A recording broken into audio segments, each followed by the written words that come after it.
On several occasions, President Obama has openly expressed his support for charter schools across the nation. But what does this mean for us? We'll invest in innovative programs that are already helping schools meet high standards and close achievement gaps. And we will expand our commitment to charter schools. It is our responsibility as lawmakers and as educators to make this system work.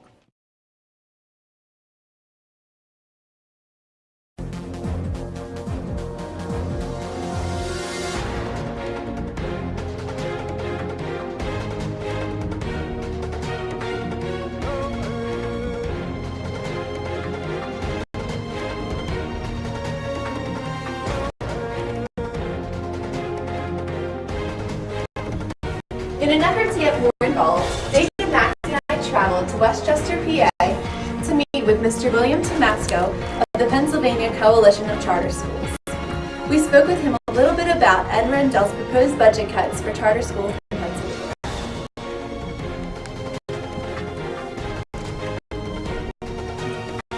Hi, I'm Kelsey Waite, and I'm here with Mr. Tomasco at the Pennsylvania Coalition of Charter Schools in Westchester, PA.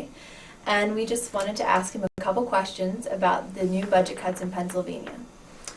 Okay, hello. Good afternoon. And first, I would like you to briefly explain Ed Rendell's budget cuts that are occurring. Governor Rendell's latest budget does not play well with charter schools in Pennsylvania at this point in time. We'll have to wait a little while to see what the details are. But we have some things that we can list that we're not happy with. Right now, there's over 70,000 students attending charter schools in Pennsylvania. And as a result of that, the tuition rate, it's about 75% of what a district spends for normal students.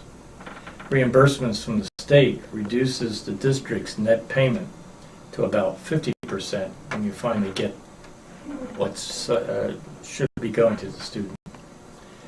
Rendell's proposed budget also backs a legislative effort to constrain state funding for charter school students with disabilities and to reset the tuition funding formula for cyber charter schools.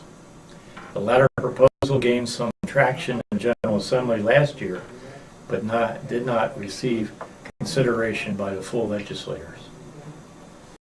These things taken together spells problems for charter schools, and we will have to go out there and rebuke them as we go forward. Okay. What do you see as possible solutions, and what can the public do to help in the situation? Charter school parents throughout the state of Pennsylvania need to march on Harrisburg. We're going to have a rally on May the 12th. To let the legislators know that this is not what we want, it's not in favor of our students, and we will get everybody out there we can to let them know that. Okay. Do you believe that this is just simply a result of the struggling economy, or perhaps public school politics? Well, the economy is a problem for everyone, naturally, but it impacts directly on the budgets of charter schools and regular schools. So we'll have to wait to see what the stimulus package does and if it will filter down into the charter arena. And then hopefully we will get back to where we need to be.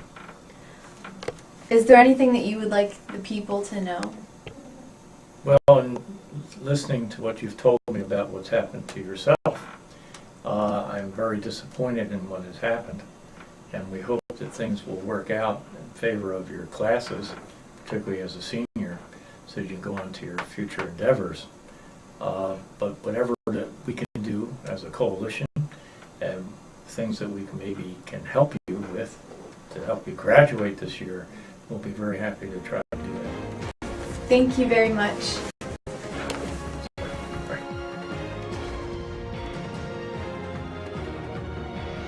Dr. Brady was there explaining to students the current problem that Avon Grove Charter School is facing and answering their questions.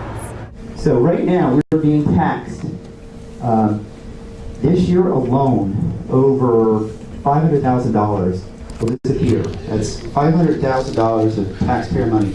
Money that your mom and dad and other folks in your community send kids to the charter school put into the system.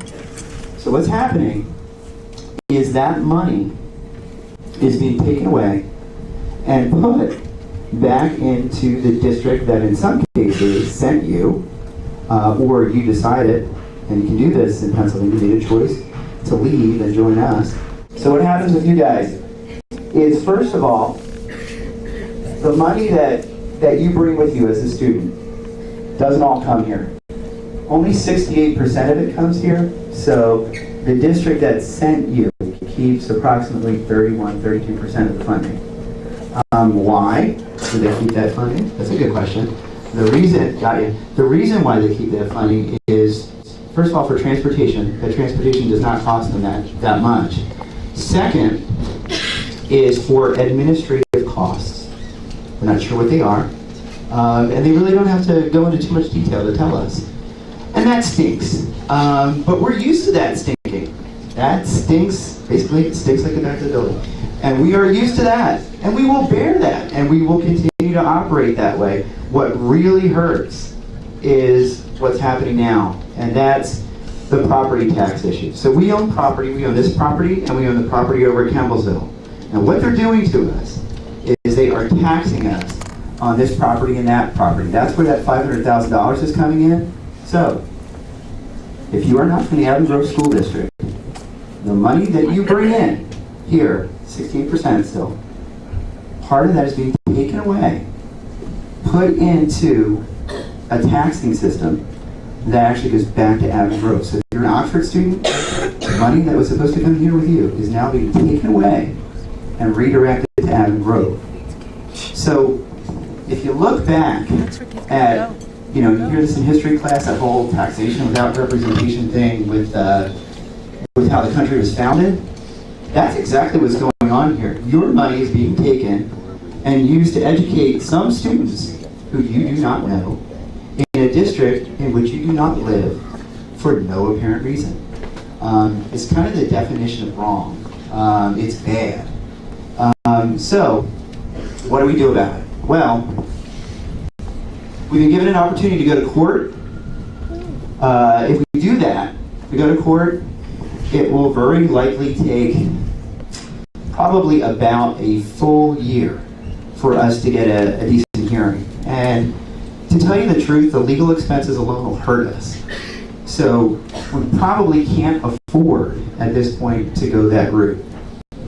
So what's left? In some ways, a letter from one of you guys could actually have more of an impact than a letter from an administrator or a board member or some sort of anonymous adult, because you have a tendency, I think, as folks who maybe haven't been in the work world, to speak from your heart, and maybe that's a good thing, because it often seems a lot more genuine than it would coming from, again, some anonymous adult. So you can have a huge impact. AGCS is facing a lack of support both politically and financially. We need everyone to do their part to make sure our school stays alive. Students have even started their own group in an effort to get involved, known as SOS, Save Our School, where they write letters to our congresspeople, start petitions, etc. If you have any ideas or thoughts about how you might want to get involved, contact us at agcsstudentnews@hotmail.com.